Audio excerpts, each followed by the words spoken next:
عليكم السلام محبتي، أهلا وسهلا بكم في هذا البرنامج خفايا التاريخ الدرامي. برضو نذكر بالمقدمة.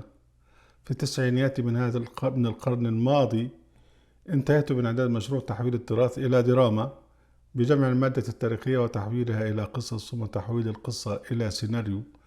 ولم أجد من ينشر هذا أو من يقوم بإخراجها وإنتاجها، ومضى قطار العمر. الآن أنا أذيعها في هذا البرنامج. الهدف منه هو التوعية بأن أكابر المجرمين من الخلفاء والسلاطين والفقهاء التابعين لهم كانوا يطبقون فعليا شريعة تخالف الإسلام العظيم، وينسبون هذا للإسلام. فهناك في عصرنا من يريد إرجاعنا إلى هذا التاريخ البائس، فننشر هذا لنوعي الناس. وأهلا بكم في هذه الحلقات من خفايا التاريخ الدرامي. حلقة اليوم عن جمال الدين الاستادار، أحد لصوص مصر العظام في العصر المملوكي. الأمير جمال الدين الاستادار هو الذي يتولى الإشراف على نفقة القصور السلطانية في العصر المملوكي. وجمال الدين الاستادار ده بدأ حياته العملية في السرقة حين كان يتولى مشد باب رشيد بمدينة الإسكندرية. كان اللي هو المشد اللي بيضرب الناس، كان واخد ماسك باب رشيد في مدينة الإسكندرية. وبعدين يجمع الأموال بقى اللي جاب داخل ببضاعة، ياخد منه فلوس، يسرق منه إلى آخره طبعا. فجمع ثروته الأولى عن هذا الطريق، وقد تصادف أن هجم الفرنجة على الإسكندرية سنة 767. هجم ملك قبرص وبمعاونة الفرنجة أو الصليبيين. كانت الحروب بحرية بين الدولة المملوكية وبين أوروبا الصليبية في ذلك الوقت. فحصل سنة 767 أن هم هجموا على الإسكندرية واحتلوها لمدة، وعسفوا بها بالناس وقتلوا وخربوا وقتلوا. ففي الوقت ده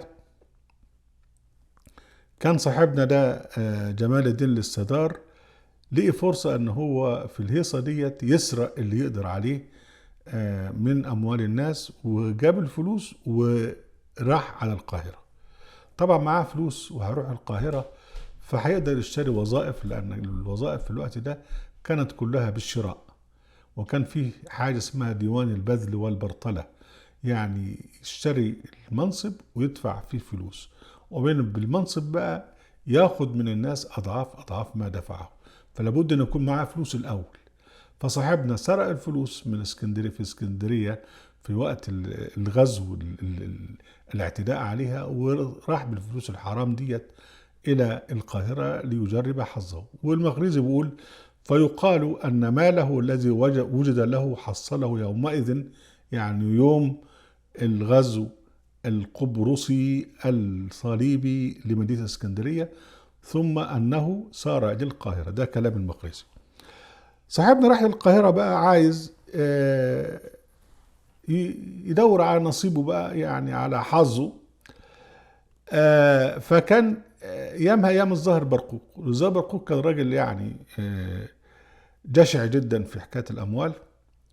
فعمل اول حاجة، عمل استدار عند الامير سودون باق، عمل مشرف على الثروة الخاصة بتاعت الامير ده. وبين عمل شهادة الدواوين الى ان تولى الاستدارية للسلطان برقوق. السلطان برقوق راح عامله استدار له هو بقى، السلطان برقوق نفسه. وكان ده يوم الثالث من جمادى الآخرة سنة 790 هجرية. وبعدين بقى زاد ثم أصبح مشير الدولة، لأن برقوق كان حرامي كبير قوي السلطان برقوق، فودى حرامي كمان، فالاتنين بيفهموا بعض. أصبح مشير الدولة، وجمع بين الوزارة والاستدارية والإشراف على ديوان الخاص أو أملاك السلطان الخاصة الملكية زي ما كان أيام فاروق. أي أصبح أكبر شخصية مدنية بعد السلطان. ثم قامت ثورة على الظاهر برقوق، فاضطر برقوق للاختفاء. لما قام عليه اتنين من أعوانه القدماء، وبعدين اختفى، وبعدين اختفى جمال الاستدار، وبعدين رايح بقى أظهر نفسه لقائد الثورة، هو الأمير يلبغ الناصري، اللي هو السلطان برقوق فر من أمامه. وكان زعماء الثورة يلبغ الناصري ومنطاش. ومنطاش ده كان هو المملوك الخاص بتاع الظاهر برقوق. المهم، قدم نفسه للأمير يلبغ الناصري، وظن جمال الدين أنه يستطيع شراء يلبغ بأمواله، ولكن يلبغ اللي هو ظاهر أكتر من منطاش يعني، أخذ منه الأموال واعتقله في القلعة وعزله عن الاستادارية. يعني يلبغ قال لك أنت كنت بتشتغل قبل كده مع برقوق وجاي تضحك عليا؟ لا، خد أمواله ووضعوه في سجن القلعة. وبعدين بعد كده اختلف بقى منطاش مع زميله يلبغ، وعمل ثورة أخرى. ف ويعني منطاش هو اللي ظهر، وكان ذلك في صالح جمال الاستدار. فلما منطاش هو اللي كسب، منطاش طلع صاحبنا ده من الاعتقال اللي هو جمال الدين يوم الاثنين 8 رمضان 791 وأكرمه. وكان هدف منطاش أن يستولي على أموال جمال الدين. يعني قال لك هو اتخذت منه أموال، بس هو مخبي أموال كتير، فراح مطلعه من السجن وأكرمه، يعني ظبطه تمام. وبعدين طلب منه فلوس، وفعلا أرغمه على تقديم هدية ضخمة من الذهب. وبعدين بعد ما خد منه الفلوس الذهب ده كله، اعتقله في القلعة بنفس الطريقة اللي عملها به يلبغ الناصري. ويقول المقريزي إن جمال الدين الاستدار دفع للأميرين يلبغ ومنطاش 58 قنطارا من الذهب. أقول تاني، دفع 58 قنطار من الذهب، منها 18 قنطارا ذهبا في ليلة واحدة، ولم ينقذوا ذلك من الاعتقال، والمال الحرام لا ينفع. تخيل بقى 8، تخيل قنطار ذهب. انت عندما بتتكلم عن واحد حرامي نص كم، ما هوش هو السلطان ده، هو بيشتغل بيسرق من حوالين السلطان. فدفع الاثنين للأمراء اللي تنازعوا واللي غلبوا برقوق في المرة الأولى، دفع لهم 58 قنطار من الذهب. بعد كده عاد برقوق للسلطة بعد ما هزم الجماعة دول في موقعة شقحب. عاد برقوق في 14 صفر سنة 792. وبعدين عاد طبعا جمال الدين الاستدار. وبعدين السلطان عين ابن جمال الدين الاستدار نائبا للسلطان في الإسكندرية، فاتسع نفوذ جمال الدين وازداد تحكمه. يعني بقى ابنه نائب للسلطان في الإسكندرية. في الوقت ده كان الدولة المملوكية بتعمل، السلطان بيعمل نواب له، يعني نائب في دمشق، ونائب في حمص، ونائب في كذا، ونائب في حلب. بالنسبة لمصر، مصر منطقة واحدة يعني، لكن بس الإسكندرية كمان بتقع على الساحل، وبتقع عليها هجومات من الجماعة الصليبيين، فكان في نائب عن السلطان مخصوص عشان خاطر حماية الإسكندرية. فعين برقوق، عين الأخ ابن جمال الدين الاستدار نائبا عنه في الإسكندرية. بالشكل ده أصبح جمال الدين الاستدار متحكم كبير جدا، وابتدى بقى يتجرأ على الأمراء المماليك نفسهم. فحتى ثاروا عليه المماليك السلطانية لما جيت تأخر في صرف كسوتهم ومرتباتهم، فرأموا عليه، مسكوه ضربوه علقة محترمة وكادوا يقتلونه. وكان ذلك بقى بداية التراجع في نفوذه، لأن هم مسكوه وضربوه مش قدر يحميه السلطان برقوق. على فكرة في الوقت ده كان المماليك السلطانية دول كان اسمهم المماليك الجلبان، لأنهم كانوا يجلبون من أواسط من بلاد الشركس، يؤتى بهم كبارا، مش لسه عيال صغيرين زي ما كان زمان. فدول كانوا بقى ناس سفلة وقطاع طرق يعني، فكان هم عنصر فساد موجود يعني. فلما اتأخر عليهم في الجراية وفي صرف مكافآته مسكوه ضربوه علقة محترمة، وابتدى بقى يعني يهان. فالسلطان بقى شاف ان هو يعني ابتدى يهان، فراح عزله عن الاستدارية ثم أعاده إليها، وكل مرة يعزله ويعيده وياخد منه الأموال. وبعدين سنة 797 عزم السلطان برقوق على الإيقاع به واستخلاص أمواله، فأرسل إليه الأمير ابن الطبلاوي، ده واحد تاني بقى هنعيش معاه فيما بعد، يطلب منه 500 ألف دينار، نص مليون دينار، وإلا يضربه بالمقارع. إما تدفع نص مليون دينار يعني 500 ألف دينار، لا إما أضربك بالمقارع. المقارع ديت بعد عنكم يعني. وتم الاتفاق على دفع جمال الدين 150 ألف دينار، وبعدها صعد للقلعة ليقابل السلطان، ولكن السلطان ترك المماليك السلطانية اللي هم الجلبان. على فكرة كلمة جلبان دي منها كلمة جلبي اللي هو تحولت إلى كلمة شلبي، وشلبي يعني معناها الأبيض، فهي جاء من كلمة جلب أو شلب. ف برقوق سابوا المماليك الجلبان أو المماليك السلطانية اللي هم المماليك تبعه يعني، يضربون، مسكوه ضربوه على محترمة. وبعدين يوم الاثنين 30 ربيع الآخر سنة 797 السلطان ضربوا علقة أخرى بسبب تأخره في دفع ما عليه من نفقة للمماليك السلطانية. وبعدين السلطان عزله عن ديوان الخاص والإشراف على سك النقود، كان هو المشرف على سك النقود اللي هي سك العملة يعني. فتخيل بقى يعني حرامي يمسك على سك العملة، فيجي كان يعمل العملة الذهبية ناقصة، يعني كان بيسرق من العملة. فسلط عليه بقى ابن الطبلاوي يحاسبه، وابن الطبلاوي هو اللي مسك بقى بعده في سك النقود. وأثبت ابن الطبلاوي أنه اختلس 6000 درهم فضة في العملة من العملة الفضية. فعاقب السلطان برقوق جمال الدين بغرامة قدرها 150 ألف دينار. وبعدين مرض جمال الدين، فاعتقل السلطان زوجتيه وكاتبه وابنه، وصادر أمواله الظاهرة في بيته، وبلغت الأموال النقدية السائلة 50 ألف دينار غير الأمتعة والفراش. وعزله السلطان عن السدرية، واستمال السلطان إليه كاتب جمال الدين اسمه ابن غراب. ابن غراب ده شخصية كبيرة أو ممكن نقعد معها فيما بعد يعني. فجعله ناظر الديوان المفرد.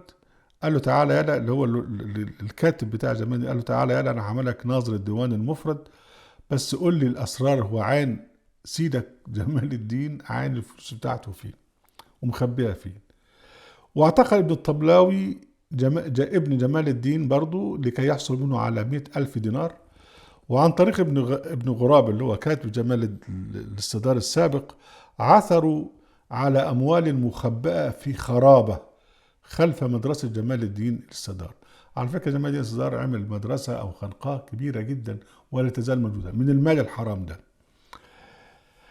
فعثروا على أموال مخبأة في خرابة خلف مدرسة جمال الدين الاستدار، وكانت جملة تلك الأموال 1,000,000 درهم فضة، و6,000 دينار، و4,500 درهم في أماكن متفرقة. وأمر السلطان بمصادرة كل أموال جمال الدين واعتقاله في داره. طبعا مصادرة يعني السلطان هو اللي خدها. واعتقل مماليكه وأتباعه، وبدأت تظهر أمواله المخبأة شيئا فشيئا. ثم وسلموه بقى للأمير فرج شاد الدواوين، اللي هو الشاد اللي هو بيضرب الناس يعني. فأخذ يعذبه ليعترف بما لديه من أموال. اللي دي كانت، خلي بالك، دي كانت وظيفة جمال الدين الاستدار قبل كده. كان قبل كده برضه هو بيشتغل شد الدواوين ويمسك الناس اللي هم يعني تصادر أموالهم ويعذبهم عشان خاطر يعترفوا بالفلوس التانية اللي خبأوها. ده نظام العسكر ولسه موجود. ومع شدة التعذيب لم يعترف جمال الدين بشيء. فمين بقى قال لك بقى خلاص اللي هيعذبه بقى عدوه اللي هو ابن الطبلاوي. فقام ابن الطبلاوي بتعذيبه فلم يعترف أيضا بشيء، بل كان يسب ابن الطبلاوي وهو تحت العذاب. ثم استدعاه السلطان وحقق معه بحضور كاتبه السابق ابن غراب الذي أفشى أسراره أمام السلطان. فزاد هذا من حقد السلطان عليه، وأمر بتشديد التعذيب عليه حتى مات ليلة الأحد 9 رجب 1799 في الستين من عمره، ودفنوه في مدرسته أو خانقاه جمال الدين الصدار. جمال الدين الصدار ما هوش بدعا من اللي كان يجري. هو كان ابن العصر المملوكي، يدين بدين المملوكي، يظلم ويسرق ويقدم الصدقات ويقيم مدرسة ويعلم فيها الفقه والكلام ده كله. ده عصر الظلم والتفنن في إنشاء العمائر الدينية. والمقريزي بيصف جمال الصدار بصفات متناقضة، يقول لك كان كثير الصوم والعبادة والصلاة وقيام الليل. ده التدين السطحي اللي موجود في مصر اليوم دي. واحد بقى دقنه كده ويروح المساجد ويعمل مساجد ويبني ويتبرع وبتاع، وهو حرامي. يقول لك كان كثير الصلاة والعبادة وقيام الليل إلا أنه كان شرها في الأموال. يقول لك وأفسد سك النقود بمصر، يعني كان بيسرق من العملة اللي هو بيسكها، اللي بيصدرها. يعني ما كانش في عملات ورقية، كان العملات إما فضة إما ذهب أو نحاس وسموها فلوس. هو أيضا الذي أنشأ مدرسة الشهيرة المدرسة المحمودية اللي هي خنقاه جمال الدين الصدار، وكان بها خزانة كتب يقول عنها المقريزي لا يعرف اليوم بديار مصر ولا الشام مثلها، ويقول على المدرسة بتاعته وهذه المدرسة من أحسن مدارس مصر. احنا بننقل كل هذا من السلوك للمقريزي ومن خطط المقريزي. جمع جمال الدين الصدار من سرقاته من خير مصر ما لا يصدقه عقل. ويكفي أن السلطان برقوق صادر من أمواله بعد نكبته الأخيرة 140 قنطارا من الذهب ومليون درهم فضة، بالإضافة إلى بضائع قيمتها مليون درهم. فإذا ضفنا إلى ذلك ما كان يدفعه السلطان برقوق من قبل عن رضا، وما دفعه إلى بنطاش ويلبغى اللي هو 85 قنطار من الذهب، لعرفنا إلى أي حد كانت ثروته الظاهرة. أما المدفون منها فلا يعلمها إلا الله. شوف بس، أنا أولا دي المقالة ديت مقالة أنا طلعتها في الأحرار، وكتبت كلمة في الآخر قلت إن مصر أغنى دولة في العالم، وهذه حقيقة يعرفها اللصوص جيدا. الجملة دي اتحذفت. أنا كاتب كل المقالة عشان خاطر الجملة دي، إن مصر أغنى بلد في العالم وهذه حقيقة يعرفها اللصوص جيدا. اتحذفت يا أخي. عليكم السلام. لا تنسوا المشاركة بشير ولايك لينتشر الوعي. عليكم السلام.